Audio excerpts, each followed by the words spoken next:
I've probably read 100,000 comments online, or maybe more, and I've tried to read them with a psychologist's eye. And there are some things going on online that are, I think, that actually pose a threat to the integrity of the culture itself. The biggest problem that I can see is that the large online platforms allow anonymous troll demons to rampage through society with no cost to themselves. Hey guys, and welcome back to Mika Reacts and Reviews. We're reacting to things on the internet. So, I don't know if you've been on Twitter lately, and if you have, I don't know if you are following Dr. Jordan Peterson. I don't know if it's just me, and I know it's not just me because the Twitter streets has been gossiping that Dr. Jordan Peterson has been on one. A matter of fact, ever since he's been reinstated, he's been on a rant stream about everything and anything. But more specifically about these anonymous demonic demon trolls that aren't really even human anymore, that has been plaguing his life and destroying society, according to the intellectual dark web man speaker himself, that is Dr. Jordan Peterson. I've probably read 100,000 comments online, or maybe more, and I've tried to read them with a psychologist's eye. And there are some things going on online that are, I think, that actually pose a threat to the integrity of the culture itself. The biggest problem that I can see is that the large online platforms allow anonymous troll demons to rampage through society with no cost to themselves. Now, I made a video about this and I said I understood where he was coming from. I was even in defense of him when Russell Brand kind of scolded Dr. Jordan Peterson in a loving, hippie way and said, hey, you can be a little bit nicer, and I think that you can catch more bees with honey and not vinegar. How do we prioritize compassion, kindness, love? And can't this basic palette of principles prevent us from getting into conflict around these ideas? Jordan, I feel that when it becomes an outward strike of like, this person should not have done this thing, this is the impact these actions will have on the culture, this will lead to this kind of denigration, this will lead to decisions that are, in my view, palpably wrong. I feel that this is where we have to redress an imbalance around compassion. The evident and palpable anger, I feel, diminishes your position because now anger is in the conversation.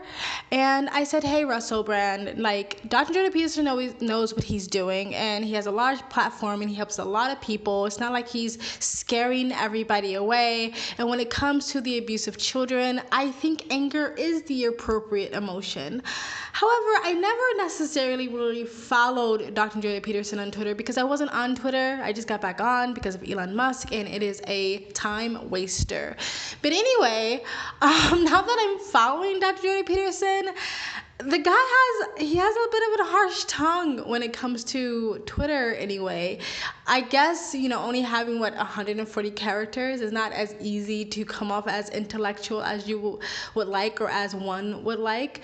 But man, the guy is saucy. But anyway, when it comes to the anonymous troll demons, it kind of seems like to me and to other people who are criticizing Peterson at the moment that he's a little bit leaning towards censorship. So he thinks and he believes that anybody who wants to be kind of involved in the larger conversation and the public sphere and the public court of opinion should have their identification attached to their online persona or their avatar or their profile or their social media.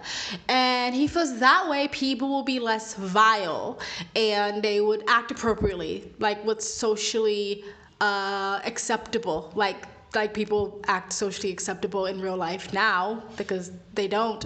Have you been out in the public lately? Okay, maybe I'm exaggerating. But anyway, he's not saying that everyone it should be a mandatory thing that you have your identity, attached to your social media. But he's saying that those who choose to buy into this, not buy into it, but obey, I guess, and attach their identity to their social media would get sort of, I guess, a somewhat like a blue check mark. And then that way, that you're talking to a real person, and that their words they'll be held more accountable for their words and what they say. So he's not saying right out everyone should have to do this, but in a way, it still leans to censorship and silencing, in my opinion, and other people's opinion, because he is already labeling anyone who is anonymous as demonic demon trolls, less than human, and as cowards. And the people who are utter cowards, likely to be narcissists and Machiavellians, resentful people sitting in their basement at home, dwelling on their misery and doing everything they can to spew toxicity out into the world. They're not even human anymore. In my estimation, they're literally a demonic force. So I don't understand what the difference is between the left, progressives, SJWs, mainstream media, labeling anyone who have common sense thinking, like, I don't know, not locking people in their homes for almost 2 years, forcing an experiment medicine into your body, not being transparent about the global virus, not, stripping people away of their livelihood, not transing kids, and et cetera, as horrible, racist, bigoted, phobic, conspiracy theory nut jobs. What's the difference? Because when you label someone that way, and then that person who already has this label attached to their ideas try to join the conversation, what happens? They get shut down. The mob, the outraged mob, just screams and says, well, you're a racist, you're a transphobe, you're a homophobe, you're a bigot. And I don't talk to racists, I don't talk to bigots, and I don't talk to phobics. You know what I mean? So what is the difference between Dr. Jordan Peterson saying these people are demonic demon troll cowards who are less than human? Why would anybody want to speak to a demonic demon troll? Why would anybody want to speak to a coward? And so by already labeling them as undesirables and demonizing them for wanting to be anonymous, you're already casting a shadow over their opinions, over their voice, over their ideas, and now they don't have this check mark to say their identity is attached to their social media profile. So what are they hiding or something like that? You're making it harder for these people to have a voice and to join the conversation, to be heard. And what's going to happen to those people is they're just going to get pushed to a darker place. And this is something that Dr. Jordan Peterson has talked about, and he spoke up against. This is why he talks to young men, so they don't get pushed to the far corners and get radicalized. But he's, in a way, championing the same idea. And another thing is that Dr. Jordan Peterson posted this video sort of wagging a finger at China's lack of privacy, and they're sort of like their surveillance cameras that's all over the place. I feel like there's like what do they say, like one surveillance camera for every 70 people. That number is completely off. But what I'm saying is China tracks their citizens with these, hundreds and thousands of millions of public surveillance cameras, and then your identity is attached to your social score and all your information. He criticized that as dystopian, as totalitarian, as a lack of privacy, but he is supporting something that's already pushed and done by the CCP. In China, your identity has to be attached to your social media. So you criticize one thing that China is doing, and you're saying this is totalitarian, dystopian, but you're pushing an idea that CCP is already doing to the people in China. Now, I'm not saying that you can't criticize a country and still praise things they've done. Things can be nuanced, but I just kind of find it a little bit slightly hypocritical. Then he talks about this idea of cancel culture. Dr. Jordan Peterson has been against cancel culture, like a lot of us, like many of us. But having your identity attached to every word you say, you don't think that's going to ramp up cancel culture to a dangerous, scary level where people can dox you, when people can show up to your home, and people can show up to your job. And a lot of people don't need much information to figure out where you live and how to find you. Now, if someone says something that someone doesn't like, now that person can stalk them. That person can really cancel this person's life. And not always literally, but metaphorically. It's more scary. Cancel culture becomes more scary when your identity is attached to every word you say on social media. I don't personally have a problem with my identity being attached to social media, but there's a lot of people that don't have, I'm sorry to use a left-wing term or a leftist term, don't have the utter hella privilege that Dr. Jordan Peterson has. Let's not pretend we don't all realize Dr. Jordan Peterson is a wealthy man. He is extremely financially well off. He's good. He can retire if he pleased, and he will be set for the rest of his life. Not everybody has that money. Not everybody has that protection. Not everybody has a whole team of people protecting them and surrounding them. Not everybody can afford the best lawyers. So for him to feel like your average working American, your average citizen, your average mom and pop who just want to say, hey, something's going on in my country that I don't like, now they have to risk their livelihood so you can feel a bit more comfortable because you don't like getting bullied and teased by a bunch of trolls on the internet and the Twitter sphere. I love Dr. Jordan Peterson. I still love him and I respect him, but I think this is a blind spot and a deaf tone talking point. No one really agrees with him on this. He has been ratioed to hell on this, and he seems hell-bent on keeping this talking point. I'm sorry, there's a dog in the background, but I'm on a roll, so I'm gonna keep going. Just ignore the freaking dogs. I can't control the dogs. Okay, let's continue.